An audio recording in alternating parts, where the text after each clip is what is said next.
Para o meu pai, que sempre me incentivou a ir em busca do conhecimento. Como em qualquer país, quando existe fome, desemprego e insegurança social, é fácil virar as páginas. E seria isso que aconteceria em breve.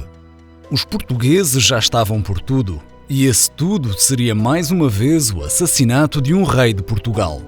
No entanto, algo estava a mudar na nossa sociedade. A norte do reino tínhamos o povo do lado da monarquia e a sul os portugueses que queriam de volta a república, apoiando por isso o MRL. O rei tinha de fazer algo pela nação, de modo a uni-la novamente, mas não estava a ter sucesso. A perda e decepção que se fazia sentir na corte era significativa.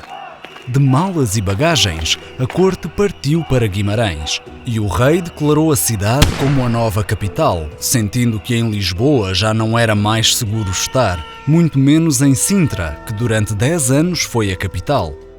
Chegado a Guimarães, tinha à sua espera um homem, João de Silves, que lhe ofereceu ajuda e apoio para o fim daquele desgaste da nação.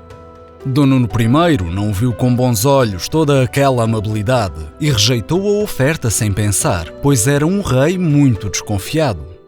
João de Silves procurava apoiantes para a sua causa no meio monárquico, que consistia em retirar o trono ao seu primo. Sim, seu primo. João esteve fora do país muitos anos e o MRL sabia da sua existência, mas não da sua localização, pois viveu em Macau durante a sua adolescência. Hoje tem 40 anos e sempre sonhou com a implantação da monarquia em Portugal. Sonhava em ser o rei, mas soube que o trono estava ocupado pelo seu primo e com a ruptura do país e o aproveitamento da causa republicana, veio em seu auxílio. No entanto, estava preparado para a rejeição do rei, pois sabia que ele não iria deixá-lo estar por perto devido a causas familiares do passado.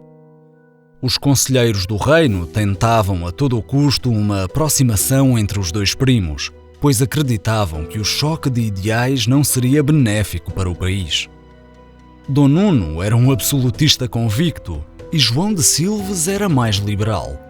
O rei não queria desarmar as suas convicções e o regresso repentino do seu primo fez com que Dom Nuno se tornasse defensivo e ao mesmo tempo receoso de perder o controlo do absolutismo em Portugal. De mal a pior ia o reino. De semana em semana a nossa moeda desvalorizava, as fábricas fechavam, as relações internacionais tornavam-se mais sufocantes e uma nova crise diplomática estava prestes a iniciar-se. Na casa de qualquer português existia a esperança de dias melhores, e na minha não era exceção. Apesar de ser um advogado de renome na nossa sociedade, imaginava quantas famílias não dispunham de verbas para viver e de dar de comer aos seus filhos. Tudo parecia surreal. As filas para o auxílio de emergência eram longas demais e deprimentes, e o projeto para voltar a ter a sociedade do passado deixou de existir. As manifestações a sul intensificaram-se. As ruas estavam completamente transformadas em campos de batalha e o MRL estava cada vez mais perto da sua futura tomada de posse e de transformar o país numa possível república. Portugal dividia-se praticamente em duas partes. Por mais que Dom Nuno não quisesse abrir mão das suas convicções, a perda do Algarve para a República era apenas uma questão de horas. Foi um dia de enorme alegria. Nos passos do concelho da cidade de Faro, Sebastião e todo o movimento das Repúblicas Livres hasteou pela primeira vez oficialmente a bandeira da República Portuguesa e cantou-se o hino depois de 10 anos da implantação da monarquia. Os meus olhos em água ficaram e, sem conseguir conter as lágrimas, começaram a cair pela minha face. Naquele momento, sentia uma enorme nostalgia. Era como gritar liberdade, liberdade em voz alta para todo o mundo ouvir. O Algarve foi tomado e todo aquele esforço de tantos anos começava finalmente a dar frutos, mas o MRL queria mais. No entanto, A mudança da capital para o norte do reino tinha sido uma jogada-chave da parte de Dom Nuno, que conseguiu assim mais tempo para se preparar e tentar ainda colocar ordem no país. Numa viagem relâmpago ao Reino Unido, o rei de Portugal tentou estabelecer uma aliança. Dom Nuno, confiante nas melhores relações diplomáticas de sempre entre os dois reinos, foi em auxílio do rei de Inglaterra, mas teve a pior resposta que poderia receber quando lhe foi dito que o Reino Unido já tinha uma aliança celebrada com o futuro rei de Portugal, o seu primo João de Silves. Sozinho e perdido, completamente à deriva, regressou a Portugal para um duro confronto com o seu primo. Mas antes decidiu assistir ao movimento das Repúblicas Livres a tomar o Alentejo, estando cada vez mais próximo de Lisboa. Ao Porto chegou João de Silves, com um exército de 10.000 homens, e autoproclamou-se o novo rei de Portugal, Dom João VII.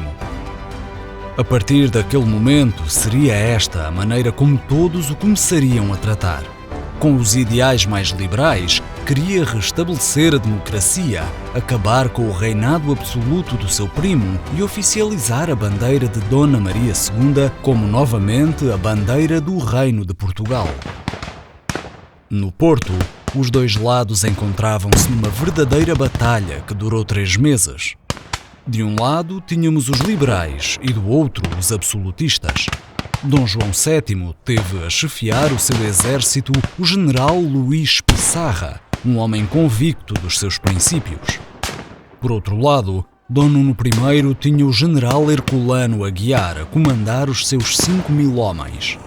Foi um confronto sangrento, onde os absolutistas não tiveram qualquer tipo de chance e durante 3 meses o exército de Dom Nuno I não conseguiu permanecer intacto, sendo que no 1º de janeiro de 2056 as bandeiras brancas foram hasteadas e Dom Nuno rendeu-se.